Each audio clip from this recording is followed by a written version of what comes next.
नमस्कार दोस्तों, आज एक कहानी आपके साथ में लेके आया हूँ और इतनी जबरदस्त है। और जितने भी डायरेक्ट सेलिंग लोग कर रहे हैं, और डायरेक्ट सेलिंग में एक फेलियर रेशियो क्यों आता है, उसका कारण बहुत बड़ा समझ नहीं आता कि कारण है क्या। और मैं आपको बताना चाहूंगा, एक कहानी के माध्यम से समझ लेना। जो समझदार होंगे वो समझदार के लिए इशारा ही काफी होता है। भगवान गौतम बुद्ध थे और उनका प्रिय शिष्य था जिसका नाम था आनंद। तो गौतम बुद्ध जब क्योंकि साधु थे, उनका मन जब चल गया, तब चलो जी आनंद जी आज इस पूर्वांचल में चल रहे हैं, आज इधर चल रहे हैं, आज इधर चल रहे हैं। तो एक बार क्या हुआ, वो अपना निकल गए पूर्वांचल साइड में, बोले चलो इधर चलते हैं। और चलते चलते चलते चलते क्या होता है, उन्हें अंधेरा हो जाता है। और अंधेरा होने के बाद आनंद जी से कहते हैं, आनंद जी जरा देखना कोई अगर गांव पास में है तो थोड़ा सा रात में ठहर लेते हैं। तो वो आनंद जी बोले ठीक है गुरुजी, देख रहा हूँ।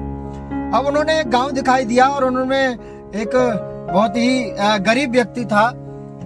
उन्होंने क्या किया, जब उसका गेट खटखटाया तो वो निकल के आया बेचारा। और पहले क्या होता था, साधु संतों का बहुत ज्यादा मान और सम्मान रखते थे। उन्होंने सोचा हमारे भगवान आ गए, और उन्होंने क्या किया, उन्हें जैसा था उनके घर पे खाना, जो चटनी से रोटी जो भी दिया उन्हें, वो भगवान जी अपना गौतम बुद्ध जी खा के अपना प्रसन्न थे।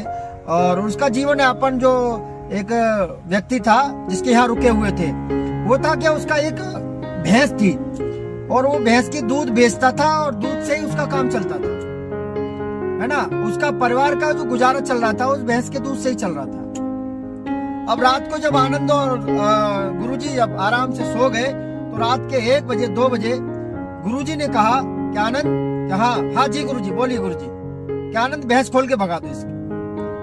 अब गुरुजी ने, आनंद जी ने कहा कि गुरुजी आप क्या कह रहे हो, कि नहीं इसकी भैंस खोल के भगा दो। तो बोला ठीक है, बिल्कुल सही कह रहे हो। तो कि मुझे डर लग रहा है, ऐसा क्यों। तो कि गुरु कौन, कि गुरुजी आप, शिष्य कौन, कि मैं, कि आप भैंस खोल के भगा दो। ठीक है गुरुजी। अब उन्होंने क्या काम किया, उनकी जो है ना भैंस खोल के भगा दी रात में। तो बोले गुरुजी भगा दी, तो आप क्या ले रहे हो यहाँ पर, आप भी भागो, चलो उठाओ। अब वो भी रात में ही निकल गए, भैंस भगा दी और खुद भी निकल गए। निकलने के बाद चलते चलते चलते चलते अपना पूरा उधर घूम के आए। और बेचारा जब भैंस खुल गई, तो अब आनंद अपने मन ही मन विचार करने लगा, यार गुरुजी ने कितना बुरा काम किया है, गुरुजी ने इतना बुरा काम किया है, ये तो नहीं करना चाहिए था, है ना। बेचारे के पास बच्चे छोटे छोटे, और उन बच्चों का गुजारा इस दूध से चल रहा था, उन्होंने भैंस खोल के भगा